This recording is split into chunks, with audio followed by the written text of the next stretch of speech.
Bonjour, bonjour, ravi de vous retrouver aujourd'hui pour un petit vlogmas gourmand. Aujourd'hui, je vous propose des bouchées gourmandes pour accompagner votre café gourmand de Noël, mais aussi, pourquoi pas, une petite coupe de champagne pour fêter les fêtes de fin d'année. Alors, c'est parti.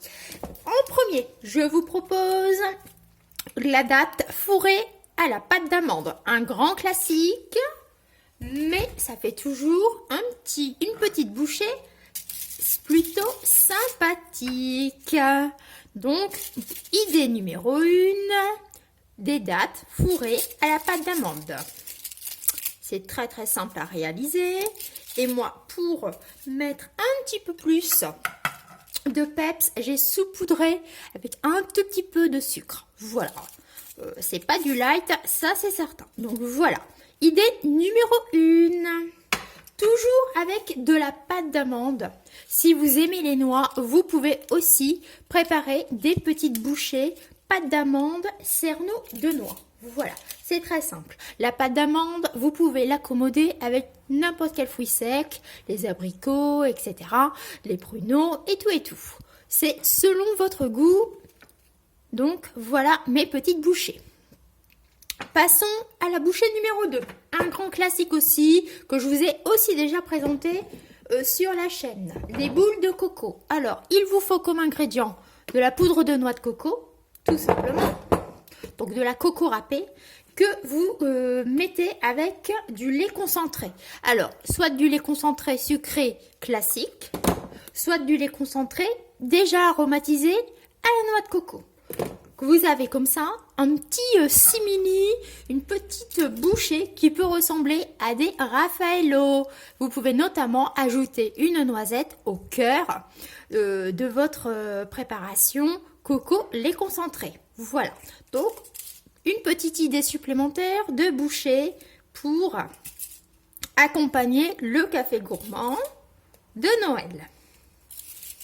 Voilà, alors ici, on a des petites bouchées, vous voyez, ça commence à se remplir, ça vous fait quelques petites idées.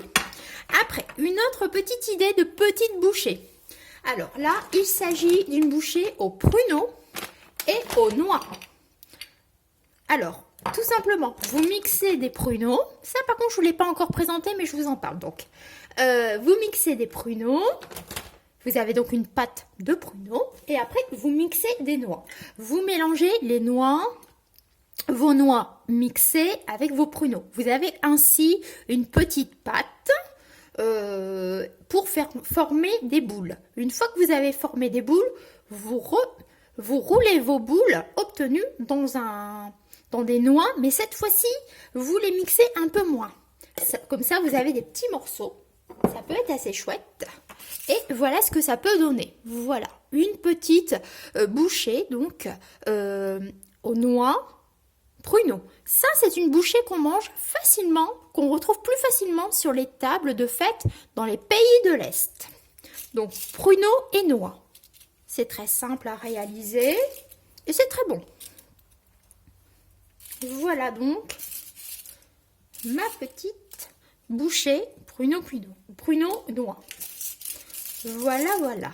Donc, ici donc, toutes mes petites bouchées. Donc, vous avez plusieurs idées pour accompagner. Maintenant, je vais vous présenter un classique que nous allons réaliser ensemble, pareil, pour préparer votre café gourmand. Alors, je vous propose tout simplement des mendiants. Alors, les mendiants sont vraiment très très présents sur les tables de fête. Je vous quitte un instant, je vais chercher mon chocolat. Youpi, me revoilà. Alors, j'ai été chercher mon chocolat. Alors, les mendiants sont vraiment présents sur les tables de fête. C'est un petit chocolat agrémenté de fruits secs. Alors, c'est issu du Noël provençal. Et les mendiants, il est de tradition de les garnir donc de fruits secs et de 4 fruits secs en particulier. Alors, notamment le raisin sec. Pour représenter les Augustins, ça a des connotations religieuses, hein, bien évidemment. Donc, le raisin sec représente donc les Augustins. La noisette représente les carmes et les figues représentent les franciscains. Et pour finir, les amandes émondées ou non, mais plus souvent elles sont émondées, les dominicains. Donc voilà pourquoi on retrouve ces fameux fruits sur les mendiants. Bien évidemment, maintenant, on fait des mendiants avec pas mal de fruits secs, autres que je vous ai cités. On peut mettre de la pistache, des canneberges, des confits d'orange. On peut vraiment agrémenter nos mendiants avec tout ce qu'on aime. Mais de tradition, c'était donc les raisins, les noisettes, les figues et les amandes. Donc dans mon petit moule, là je suis en train de faire des petits palets de chocolat. Alors là c'est du chocolat au lait, mais je vous invite à préparer un trio de mendiants, c'est-à-dire chocolat au lait, chocolat noir et chocolat blanc. N'hésitez pas d'ailleurs sur le chocolat blanc à mettre des pistaches ou des canneberges. C'est super chouette. Sur le chocolat noir, des orangettes, enfin de l'orange confite. Pareil, ça peut donner un petit côté peps. Ça peut être très très chouette. Voilà, donc j'en ai préparé 4 avec vous. Et donc on vient donc garnir nos mendiants. Pour moi, c'est donc la recette traditionnelle avec raisin sec,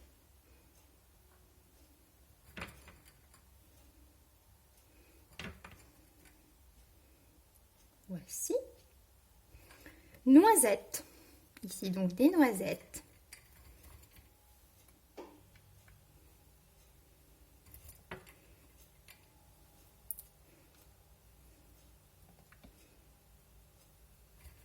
voilà. Et j'ai préparé des petites figues, des petits morceaux de figues. Donc on va mettre, moi je suis généreuse, hein, ça se voit. On va mettre un petit morceau de figue. Et pour finir, attendez, je vous réinstalle, si je l'y arrive.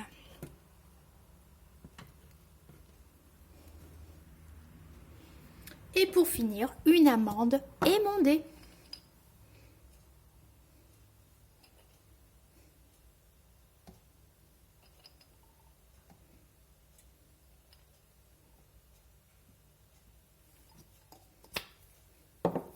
Voilà, mes petits mendiants pour accompagner mon café gourmand sont donc prêts. Je vais les mettre au réfrigérateur pour qu'ils prennent. Et après, comme il s'agit d'une plaque anti-adhésif, pour moi les démouler, ça va être très très simple. Voilà donc la recette des mendiants et sa petite histoire. Même si nous avons des religions différentes, c'est une petite recette gourmande.